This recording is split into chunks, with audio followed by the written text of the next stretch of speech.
All right. Greetings. Welcome back, everybody.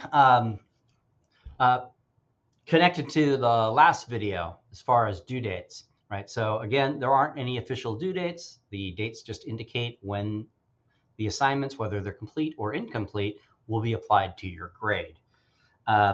With that said, though, another important thing to keep in mind about how this course is organized, it means as long as you have access to the units, you can always go back and reattempt or complete assignments that you didn't get to previously, right? So the assignments will remain open as long as you're maintaining a 60% or higher throughout the course. So if you don't have a 60%, you won't have access to units 2 through 5. And that will apply when each unit expires, right? We'll call it expires. So July 23rd, all the assignments in Unit 2, as far as the quizzes, the chapter quizzes, and the short answer assessments will be applied to your current grade. So there is a thing of it becoming too late, right? So let's say for Unit 2, for Unit 1, you haven't earned a 60% or higher, so therefore you don't have access to Units 2 through 5. So what do you do? Well, you can go back to Unit 1 and complete the assignments so you can get your grade up to a 60% and or look through the extra credit opportunities and complete the extra credit. Let me know whenever you submit written work, right? Especially the extra credit, since some of the stuff is coming in at all times throughout the semester. I'll eventually see it, but I suspect you all want your work to be graded as promptly as possible. So that will be very helpful to me if you let me know. Okay, so that's how you can do that. But here's how it can become too late, though. And this isn't going to happen to anybody, but just so you know, if you don't do any assignments until, let's say, July 30th, well, all you're going to have access to is Unit 1, and there might not be enough assignments in Unit 1 or extra credit available to get your grade up to a 60%, since by July 30th, all of the assignments in Unit 3, all of the assignments in Unit 2, all of the assignments in Unit 1 will be applied to your grade. So it's not going to happen to anybody, but make sure it's never too late for you, right? And how do you prevent that? You just consistently throughout the semester submit your assignments, right? As close to the dates indicated, right? So the expectation is to have Unit 1 completed by July 16th. It's just if you need some extra time or you'd like to improve your score, you can always go back if you have that 60% or higher for these units. You can always go back to Unit 1 though. Okay, let's get to why I started this meeting, which is to provide you a little bit of feedback for the writing expectations. So Unit 1, after you've gone through all of this material here in chapters 1, 2, and 1 and 2, and then more specifically, after you go through this material, which is a lecture, Eric Foner is a historian. He's like the eminent historian on Reconstruction. So that's why I'm sharing a lot of him in extra credit. In fact, I came across another video of his. I think I'll offer that as extra credit as well on the end of Reconstruction. A great lecture that I've learned a lot, and you guys will learn a lot too. It is a little bit advanced. That's why I'm offering a lot of his material in extra credit. But you could still, there might be some things that you don't fully grok, but you can still get the gist of it. And it's sort of like playing, a sport, right? You always want to play with someone a little bit better than you. So Eric Foner is, really good at tennis when it comes to this stuff. So a lot to learn from him. But yeah, go through this, and this is going to prepare you for the short answer assessment as well as the quiz. So let's take a look here. This is how you begin to prepare. And this is sort of a reminder from the orientation exam or video. So click Let's Start, and voila, there's the key points, right? So anytime you go through an interactive book, you should see somewhere in there, usually at the top, not always, but at the top, you'll see about 4 or 5, sometimes up to 6 key points. please take the 2 to 3 minutes to physically handwrite those key points down. If you just look at them, all that's going to pop out at you is maybe the Civil War, something about some amendments, something about voting. Okay, now I'm ready to get into the video, right? Handwrite them down. Now you will anticipate what to look for because your body and your mind have been connected in writing. That's what happens when you write. So handwrite those down on a piece of paper. Put space in between the key points. And make sure you maybe have 2 pieces of paper and you write 3 of these on one page and 2 of these on the other. So they're all in front of you. And then click play on the lecture whenever it opens up. Here we go. And so click play. And then with those keynotes in front of you, as he's going through the material, write down any person, date, right? Even though the prompt that you might get isn't asking you for any dates, always write down dates. It's very helpful for many reasons. And I'll show you that in the example that I'm about to pop up here from a student submission, a recent student submission, of how it can be important. People, dates, events, laws, quotes. So he's going to say lots of interesting things. Quote him. Don't just quote though. You want to put the quote in context, right? So if you're, according to how is Reconstruction relevant today? Just maybe that might be a prompt. It might not be, right? Well, according to Eric Foner, Reconstruction is relevant, comma, and then quote him, right? And then after you quote, you don't want to just leave a quote just standing there, right? You want to explain how the quote is relevant to the prompt that you're responding to. Always follow it up, right? I mean, if you don't, you're not going to get a failing grade, right? The feedback I'm giving you is feedback to earn a B or an A on these, right? To get either light green or dark green on your score, right? So you might notice the different types of colors, like dark green is 90 percentile, light green is 80 percentile or upper 80 percentile. It might be dark green as well, light green, lower 80 percentile.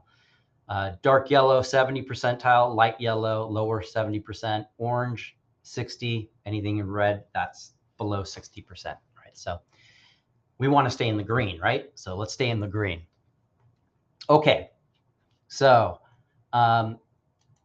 yeah, handwrite these down, and then as you come across material, and it could also come from any material that you've been assigned previously, right? So although you want your responses to be centered on Eric Foner's lecture for this particular short answer assessment, I will definitely be impressed if you're bringing other material assigned in this course. Do not grab material outside of this course for the entire session, right? Only assigned content. And it's very easy for me to tell if you're bringing stuff in. So with that said, right, all of the interactive books have key points, so leverage those to take notes, right? That's where you want to include examples, people, events, dates, quotes, references from the assigned content. Okay, so this here is from a student submission. Let's see if that changes. That's going to change the, okay, hold on a second. Got to stop share and then share screen again and go to this page here. I believe that will work. We'll see. There it is. Okay, so this is from a student who did give me permission to share his or her submission. So I'm very grateful to the student. And I want to commend the student for submitting it earlier rather than later, right? So the momentum that's built by getting to the stuff earlier rather than later is going to pay off towards the end, right?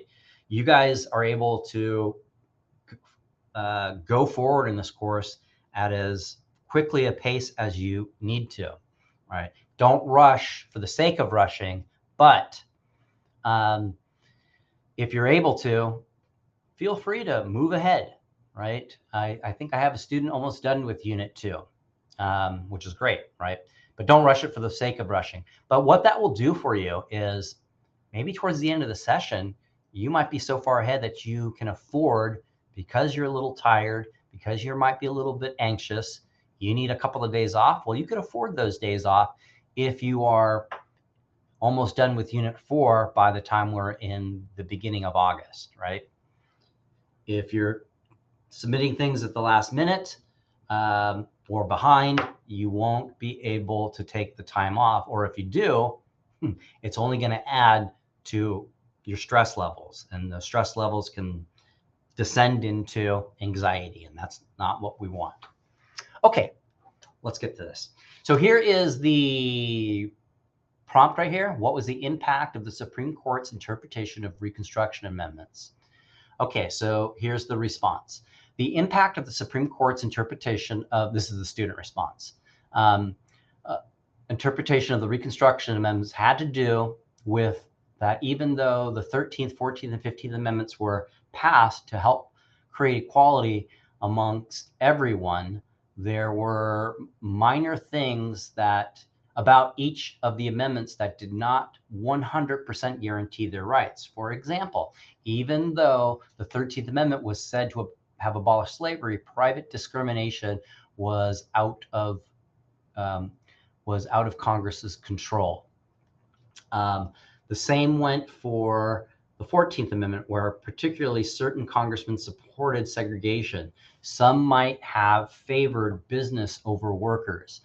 Another being that Congress would limit the federal government to protect their citizens. Lastly, the 15th Amendment, where it gave the ability to vote no matter their race or color. As great as that sounded, people of color were still limited in their right. This is because Congress allowed restrictions, lowering the chances of people. Okay, so an okay response. There's a lot here that can be improved though, right? And so this score here, right, that's in the 60 percentile, and here's an explanation of why. This is the feedback. Now, I'm not always able to give feedback. I'm teaching quite a few summer classes. So this is in part why I'm doing this video, right? So you can learn from this example. And for the first time a student maybe has ever done a short answer assessment, at least for this class, this is pretty good, right? They're on the right track. This isn't an incorrect answer, right? Don't think of these as answers, right? I wish they would get rid of this is default, right? What we do in history is we respond, right? And you respond with a lot of decorative sentences, which is what this is. This is a collection of one decorative sentence after another. But what should follow each sentence is examples from the text. So let's do that. And again, how do you anticipate examples? You leverage the key points that are provided to you. Write them down. It'll take you maybe 2 minutes. Write them down and handwrite your notes. Handwrite your notes. Might take a little bit longer, but it's going to save you time in the end, because you might not have to do, there's 2 attempts, right? It would be great if you could just get a great score on your first attempt. So you might not have to ever do a second attempt if you want to improve your overall current grade. Okay, let's go through the feedback. So again, what the prompt is asking here is, what was the impact of the Supreme Court's interpretation of the Reconstruction Amendment? What I did see mention of the Supreme Court in this response, but as you see here, when it asks to describe anything from SCOTUS, SCOTUS is Supreme Court of the United States, right? Be sure to identify relevant court cases. So what court cases would be relevant in the interpretation of the Reconstruction amendments, right? Eric Foner goes through that quite in detail, right? The answer to that is Plessy versus Ferguson, right? So pay attention to what he says about Plessy versus Ferguson of 1896, the real important court case, and it's going to examine the 14th Amendment, and tragically, it's going to justify segregation. using the 14th Amendment, which is gives you a sense of how strange the law is sometimes. Okay, so here's a quote from the response down here. She writes, for example, even though the 13th Amendment was said to have abolished slavery, private discrimination was out of Congress's control. So I wrote, that's what's in bold here, not sure about the link between the 13th and the behavior in Congress. What could follow here, and this is why examples are important, what could follow here are examples from the lecture explaining this link with a follow-up in your own words to describe the link based on your example or quote. Right? So this is a great place to feed in an example, right? How did they lose control? Did they have no control ever during Reconstruction? Pay attention to what Foner is explaining there. You might find that for a while, in fact, they did have a lot of control. If you were to take a time machine and go back to 1870 and talk to an African-American family living in Georgia and say, how are things going? They would say, well, not too well. You know, times are tough. Money's hard to come by.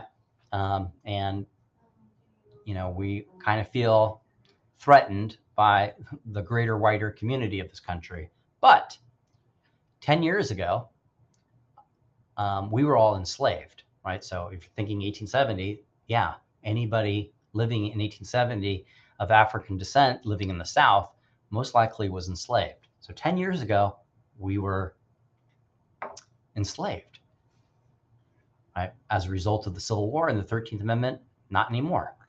And then the 14th and 15th Amendment were amendments that made it illegal for states and local governments to create laws at the local and state level to discriminate, right?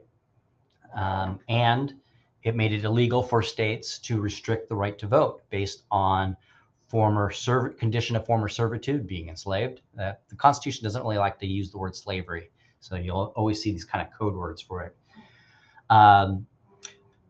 But, right, what you want to, the point here is during this time, that what I'm basically following up on here is, for example, if the Congress didn't have any control. Now, they didn't have any control during presidential Reconstruction, and then they're basically going to give up their control at the end of Reconstruction.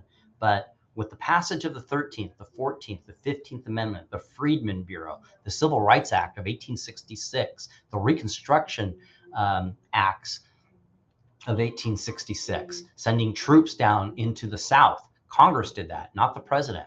The president took control from President Johnson away, right? Essentially, there was only one branch of government functioning at this time because Johnson was such a terrible president. But yeah, if you were to ask that Black family in 1870, they would say times are tough, but things are looking better for the future. There'd be tremendous optimism, right? Tremendous amounts of optimism. Literacy rates are skyrocketing as a result of the Freedmen Bureau. For people 10 years ago who were largely illiterate, by 1870, we're seeing up to 90% literacy rates. As a direct result, one, of self-motivation and family motivation, and they would leverage government programs like the Freedmen Bureau, schools that were created to promote literacy and vocational skills that were stationed throughout the South. Okay, moving on. And Pablo, let me know if you have any questions. The same went for the 14th Amendment, where particularly certain Congress, this is a quote again from the student, the same went for the 14th Amendment, where particularly certain congressmen supported segregation. Some might have even favored business over workers. Another being that Congress would limit the federal government to protect their citizens. So one, again, this is all well and good, but we're trying to describe the Supreme Court here. And this is dealing a lot with Congress. You want to bring that stuff in, but you want to tie it to what the prompt is asking, though. So what I said here is any examples you could provide here of, and what I'm referring to here, I should have been more specific, but of congressmen that were supporting segregation. The question I ask here, though, is when did segregation begin in the USA, right? So this is why putting dates is very important. Segregation doesn't really begin in this country legally until the late 1870s. And it started out slow. It begins to pick up in the 1880s and really robustly in the 1890s. And this is why we have Homer versus Plessy in 1896. It's finally challenged. And if Homer Plessy had won that court case, segregation would have been dismantled, but he didn't. He lost. So essentially, the Supreme Court sanctions Jim Crow segregation laws, and which makes it legal all over the United States. So be careful when you're saying things like congressmen supported segregation. Which congressmen were against segregation? Is that even relevant to this? And if so, how so, right? Again, this is where you want to bring up the Supreme Court case, Homer versus Plessy, and go into detail, particularly pick up on what Eric Foner says about that case. Quote him and then explain his quotes to the best of your ability. You might not succeed, right? You might fall on your face. That's okay. Failure is part of success. Failure is part of success. And so you really want to welcome failing. You want to welcome falling on your knees, scraping your nose and your forehead, right? Clean yourself up and see what you can do to improve. Every successful person has that in common, right? I highly recommend watching the extra credit assignment within outside the textbook folder on the growth mindset. It talks all about that, real important stuff. Okay, moving on. Lastly, the 15th Amendment, where it gave everybody the ability to vote no matter their race or color. My comment here was, what did the 15th Amendment, who did the 15th exclude from voting? Eric Foner goes into that. That's real important to understand. And then her quote, the student's quote here is, "This is because Congress allowed restrictions lowering the chances of people of color to vote." How so? How did Congress do that? Did Congress do that? I'm going to challenge that claim in of itself. How so? So if you write something down, that's where you need to back it up with an example. And if there is an example, let me know how Congress curtailed people's right to vote. What you might find is that these laws emanated from local and state governments. And then go into example of how local and state governments did that. Real important to know that. And I'll explain further down the line why this is important. Again, examples would, this is an overall comment, examples would bring these responses into the light to dark green to an 89 percentile, meaning that, you would have gotten, the student would have gotten closer to a 30, 32, 33, maybe even a 34% if every quote, every example was followed up by something directly from the lecture or other relevant assigned content in this course. All right, moving on. Okay, so what is the politics of history and how does it relate to the interpretation of Reconstruction? Let me just go through the feedback. So the student wrote here, the politics of history have to do with the events that took place in the past. Okay, that's might be true, but all events, it's implicit, like the events, implicit to that is you're saying all events has to do with the politics of history. So be careful with your language there. You got to qualify things. Some events that would have been helpful, but what I wrote there is this is something more specific, meaning the politics of history. What did Eric Foner indicate about the concept of the politics of history? So look for that. He talks about that specifically. That's critical so you can develop your response from there. So I'm not going to give that away here. Look for it in the lecture. It's basically the thesis of his lecture. Today, if a person of color were denied the right to vote, it would be impossible and unacceptable. Would it? That's what I wrote. Would it? I hope so. But there is never a guarantee of rights. So if you're reading this stuff, if you're learning about this stuff and saying these people were backwards back then, these people were horrible back then, denying people their rights, right? How terrible. Let's not get too proud. Rights are never guaranteed. As I wrote here, each generation, really each person, needs to value such rights to ensure and secure them. Where do rights exist? Hey, Pablo, are you there? Let me know where rights exist. Maybe Pablo had to step out a little bit. No big deal. You there, Pablo? I'd really be interested Hello? in yeah. Where What do do you mean? rights exist? Let me know. What did you mean by that? By where do rights exist? Let me turn you up a little bit over here. Where do they exist? So well, give me an example of a right. Freedom of speech, Okay, where does that exist? the Bill of Rights in the United States. All right, that's correct, technically, but think about it. That's on a piece of paper, isn't it? Yes, What can happen to pieces of paper? it can get burned up, tear, destroyed. I Correct, excellent. I guess then I would say that rights exist within our beliefs, Yeah, and where do our beliefs exist? within each individual. Yeah, in here and in here, in here and in here, connected. All right. And so this is what I mean by this part of it. Each generation, and just so everybody knows, this isn't Pablo's responses here. He just happened to be free and is eating his popcorn, viewing me go on and on about how to prepare for this stuff here. So I appreciate it, Pablo, and thank you for turning on your mic. Um, each generation, really each person needs to value such rights to ensure and secure them, right? There have been in times, in fact, majority of human history, there's been people who aren't kidding when they say most people should not have rights. Women, poor men, people of color, colonized, right? The losers of history from the perspective of the winners of history. Really, people who are willing to brutalize other people so they can dominate, right? They are not guaranteed. The dead are talking to us, certainly, but the living govern. And you take part in governing by when you see things where people's rights are being violated and you speak up, right? Or you explain to other people who are dismissing whole groups of people based on assumptions and prejudice and malice, that you speak up, right?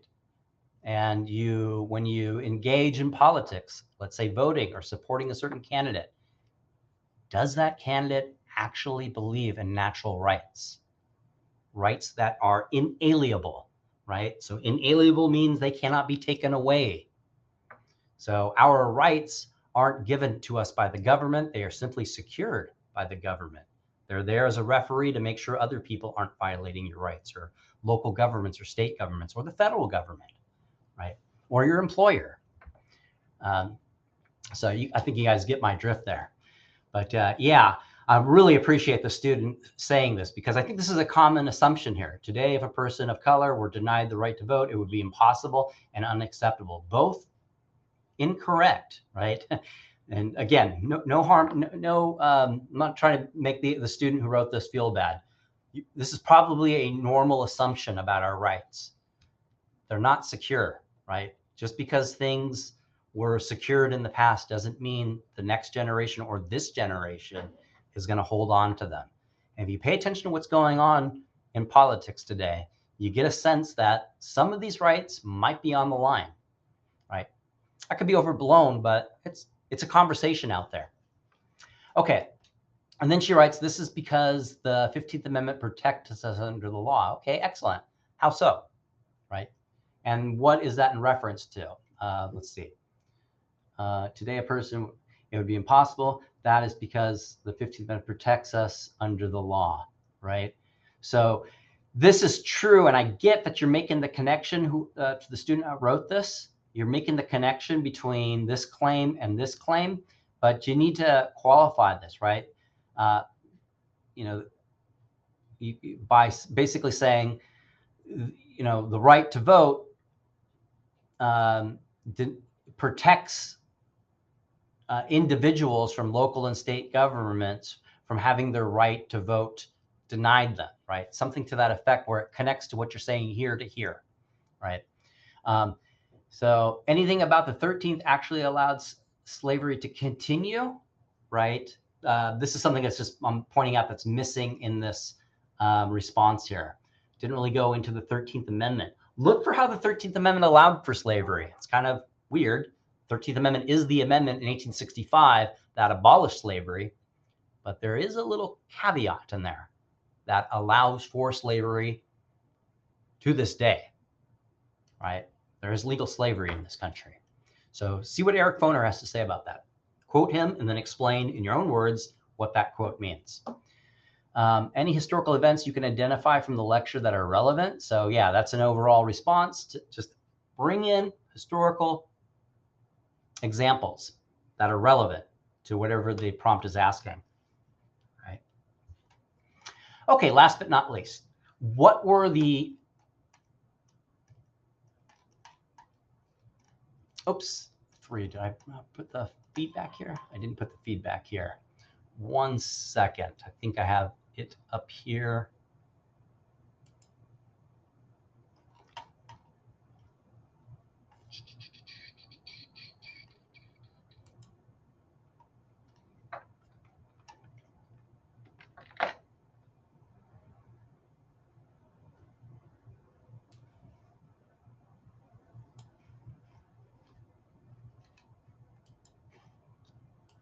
Okay, sorry about that. Let me put the feedback here to that response.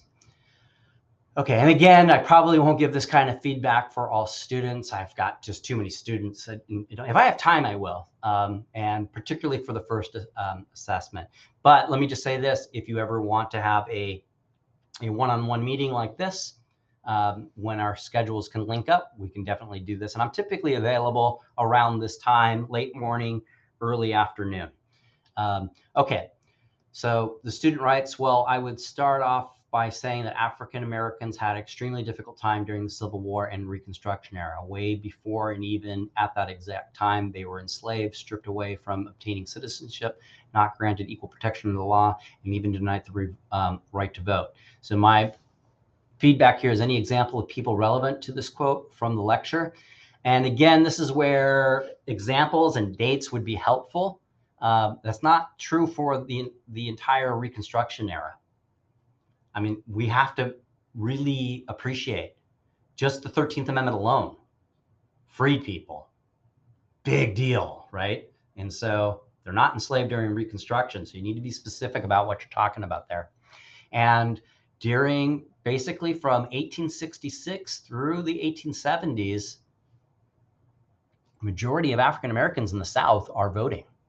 There's a reason why you had a dozen or so people of African descent in Congress, 2 senators, governors, sheriffs, judges, business owners during Reconstruction, right? Now that's going to go away after Reconstruction. That's the significance of Reconstruction ending after 1877. What happens is that the white Southern Democrats are given control again of their local and state governments. Then they start sending people to Congress, and this is where we see a slow drift away from institutionalized progress, giving people the right to vote and guaranteeing the rights of every living inhabitant of this country, as long as they're men, right? Unfortunately, women weren't involved in the 14th or 15th Amendment, and specifically and purposely so. Okay, so yeah, so if you're gonna make a claim like that, identify some people that had their rights stripped away, and make sure you explain when, so you're not making a bold statement like this about Reconstruction being a time when rights were denied. No, Reconstruction was a tremendous time of optimism, real hope, and provided the foundation. What's so tragic about Reconstruction is that it faded away and was not rekindled until 100 years later with the Civil Rights Act, or the Civil Rights era. And the Civil Rights era basically climbed on the shoulders of those that lived during the Reconstruction era and further strengthened rights, or reinvigorated rights, to put it more accurately. Not perfectly, and in many ways insufficiently. Yeah, without Reconstruction, the Civil Rights era would have never happened. Okay. Everything that is involved with history has given us the ability to live freely and just. So I wrote here, everything. This is a bold statement. Any specific examples from the lecture that can point to this, right? So yeah, avoid words like everything. And is everybody living freely? Is everybody living justly? Did everything prior to what's happened contribute to that? To either people living freely or justly or not? Right, so yeah, if you scratch the surface a little bit of what's going on today, just like any time, not everybody's living freely. Not everybody is living in justice. Justice is not a given. It's not a noun, it's a verb. Okay, although it was considered, this is the quote from the student, although it was considered to be a great changing point in their lives because President Lincoln took part in trying to obtain freedom and equality for everything by the 13th, 14th, and 15th Amendment. Okay, here including dates for every term you write down is helpful, right? So if you indicate the year Lincoln was assassinated, and that's all I'm looking for. I mean, if you give specific dates, awesome, but just give me years. Lincoln's assassinated in 1865. When's the 13th Amendment ratified? That same year. So if this sentence had said something, although it's considered a great changing point in their lives because Lincoln took part in trying to retain their freedom with the passage and ratification of the 13th Amendment, period. Now, the 14th and 15th Amendment are different stories. And that's why including dates is important. So if you understand because you wrote it down, that Lincoln is assassinated in 1865, his leadership provided in large part, not exclusively, but in large part to the ratification of the 13th Amendment that same year, right? He's assassinated shortly after it's ratified. Then you would know the 14th and 15th Amendment are ratified after. 14th is in 1868, 15th is in 1870, right? This is why it's important to become familiar with at least the years when things are ratified. This is after Lincoln has died, right? So he had nothing really to do with the 14th and 15th Amendment. In fact, quite contrary. If you really look at Lincoln's plan for Reconstruction, he was quite lenient on the South. Who knows what would have happened if he had lived, but he was basically wanting to reunite the Union as quickly as possible, and really went out of his way to, anyway, he died, so we don't know, but yeah, he had really nothing to do as far as leadership is concerned with the ratification of the 14th and 15th Amendment. People like Thaddeus Stevens or Charles Sumner, radical Republicans, had a lot to do with that passage. In fact, I won't give this away, but look for the authors of amendments like the 14th and 15th Amendment, the authors of the Civil Rights Act of 1866. If you include that in your response with their names, man, that's where you'll see some green scores up above, right? You'll see from yellow to green real quick, provided everything else is up and up, right? Okay, even Congress was in on trying to help people of color during this time period. However, was there a time though? I kind of already touched on this, right? So even Congress was in on trying to help people of color that time period, however. So what time period exactly? You want to identify years. It's important because there's sometimes when Congress isn't. It's only a brief time when Congress was. Was there a time, though, that amendments did politically empower newly freed people? Any examples of Congress and senators you can include here? And specifics? Hello. Hey, Evelyn. Or, oh, got more. Zenaida. Thank you. Right. So I'm just going over basically in a lot of detail, some feedback from a student. This is all being recorded so you can review it, but do interrupt me if you have any questions. So here we go. For example, the Ku Klux Klan and similar organizations use violence and intimidation to suppress Black people's rights and maintain white supremacy. This is a quote from Eric Foner, so this is great. You were including this quote. Any examples pointed out by Foner that highlight this quote, right? So use violence. So yeah, were there actual events or things that the KKK did that led to intimidation and therefore the suppression of Black people's rights to maintain white supremacy? So give dates, years, if there's individuals named by the lecturer, or if you get it from other assigned content, bring that in. Southern white people in post-Civil War South used brutal tactics like sharecropping, putting Black people in debt and denying their right to independence. This quote is great, but sort of comes out of nowhere. You need to begin your sentence linking it to the last sentence. Here's how you could do that. So this is how, because basically what was written in the response, I'll just read it here. Even Congress was trying to help people of color during that time period. And the next sentence is the Ku Klux Klan and similar organizations. It just basically follows up and says that. So this is great, but if you're going to write something like this following a quote, you want to link it. So how would you do that? This was my suggestion of how to do that right here. One example of how the amendments were not enough to legally protect newly freed people, right? So that's connecting this sentence here with this sentence up here that the student provided for within this response. So one example of how the amendments were not enough to legally protect newly freed people, as Eric Foner explained, Southern white people in the post-Civil War South used brutal tactics like sharecropping, putting Black people in debt, and denying their right to independence. And then what could follow here is an explanation of what sharecropping is and how that was a denial of their independence, right? So explain that. And Eric Foner goes into that, and some of the other assigned content goes into that. So you can bring in examples, references, and explain all of that, right?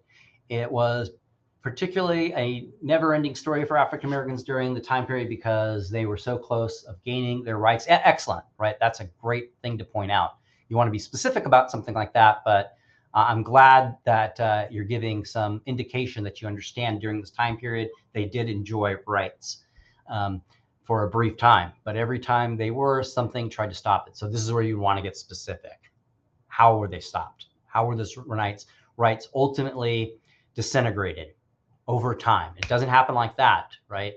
But over time it does. And by the time we get to the 1900s, early 1900s, late 1800s, yeah, the hope and any progress of Reconstruction is all but gone.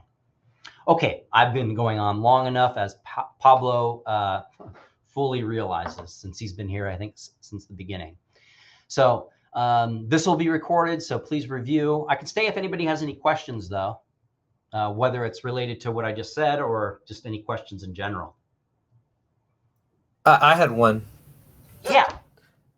When you say that really only one branch of the government was working during this time period, you meant the judicial branch, correct? No, yeah, I should qualify it. Two governments were, but really the predominant branch of government was the legislative branch. That characterizes congressional Reconstruction. So just to give you some context for that, you have Lincoln, right? Yes. Great hero, right? Freed the slaves, all of that. Won the war. He's assassinated. And then he has this goofball vice president, Andrew Johnson, who's a Southerner, who's a Democrat, who's a drunk, who is obnoxious, was not a good leader, and kind of went out of his way to sort of antagonize the radical Republicans and the Republicans in general. And it didn't work for him.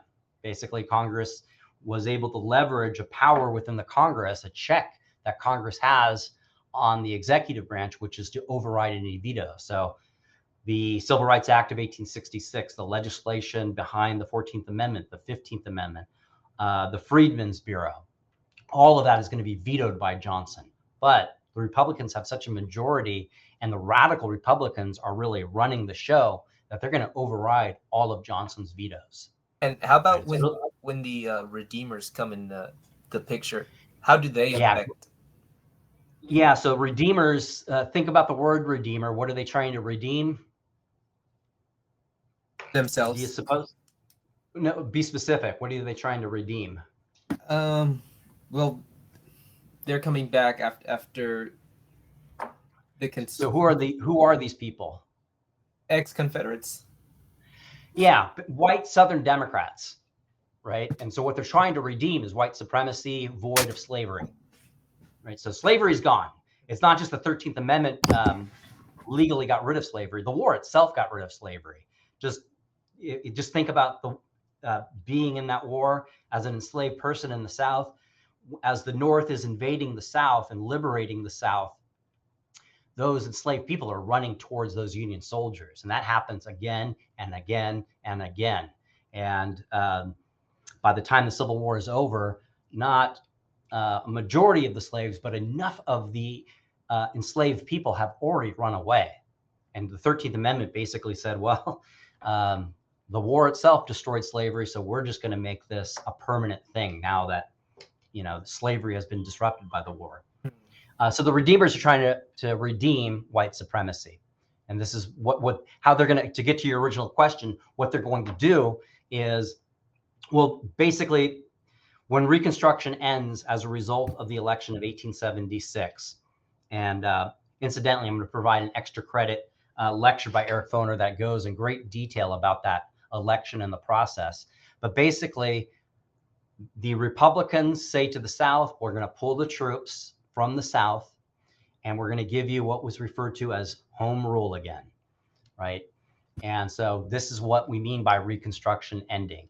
White Southern Democrats who were disempowered in local governments and state governments and in the federal government are now coming back to political power. And they aren't too happy with the progress that has happened. In their minds and in their hearts, people of African descent are biologically inferior, right? It's nonsense what they believe, but that's what they really believe. And what they are going to try to do is to make sure the laws reflect that inferiority in the way their minds and their hearts see it. It's disgusting, but that's how they viewed it. And so what happens between the late 1870s, the end of Reconstruction, up until the 1890s, is we see a slow pushback against all of the legislative gains of Reconstruction. Civil Rights Act, the 14th Amendment, 15th Amendment, the Freedmen Bureau. And how they did that was they started passing, they can't directly violate the 14th Amendment or the 15th Amendment, but they start creating laws like literacy tests for voting, right? And who's going to run those literacy tests? Well, white people are. And they might give a poor white person a very easy test, and they might have another version of a test that is going to be very difficult to pass. And they'll give that to anyone who's not white, not just black people, but just anybody who's not white, to ensure that they can't vote. Voting costs money, so poll taxes are instituted at the local level and sometimes state level. They have grandfather clauses, which basically says that if your grandfather was enslaved, you can't vote either. And then, of course, intimidation, right? So a lot of that is going to be pushed back in the courts in the 1880s, at local courts and state courts, and sometimes at the federal level. But intimidation is going to be the most effective, right? This is where the KKK comes in and other organizations bent on using extra legal means to reinvigorate white supremacy rule. And so it wouldn't be uncommon on the day of voting that in your neighborhood, there is a burning cross out there, or somebody got lynched or beat up, right? It would be a direct message saying that anybody in this community who goes and vote, right? We know where you live, we know how to get at you, and we will come back. And especially after Reconstruction, when the troops are pulled from the South, and it's basically all but indicated by the Republicans that they are going to abandon the South, and just give the South back to these people who have these odious views of white supremacy, um, that that all of the gains of Reconstruction are going to be pushed back, and they're not going to be addressed in this country until we get into the 1950s, following World War II. Right? Does that answer your question? Yes, sir. Okay. Yeah. Any other questions from anybody? Okay. Well, I probably kept Actually, I everybody. had a question, sir. Sure. Um, I noticed that as Eric Foner talked a lot about the Dunning School, but Yeah. I never like saw any notations in regards to that. Like most of my notes, I'm going over them right now as you were speaking, and I was a bit confused. Like I know that we answered a couple of questions during the presentation, but Mm-hmm. what exactly was it? Because I noticed that Yeah. he said like my predecessors as well. Yeah. So he's referring to the Dunning School, which was a historian that was the chair of the History Department of Columbia in the late 1800s, early 1900s. And what they did is they created uh, using scholarship the idea of the lost cause. And what the lost cause is that, yes, the South lost the war, but they fought the good fight, right? What they fought for was important. And a de-emphasis on why the Civil War was fought in the first place over the Southern states' fear that the federal government had grown too large and was poised to make slavery illegal. Right. That was their fear. In reality, that was not going to happen, which is ironic because the Civil War actually is the thing that destroys slavery, right? Mm-hmm. It's sort of like basically the South white Southerners held on so tight to slavery that they were willing to see 4 million people die. The result is the country's destroyed and slavery is gone. So, but basically what the Dunning School did is it created a new narrative that the South fought a valiant fight in order to protect states' rights without really going into what is meant by states' rights. States' rights, what they were defending was the right to own other people and to exploit them. But the Dunning School discounted that factor, which is the main factor for why the Civil War happened.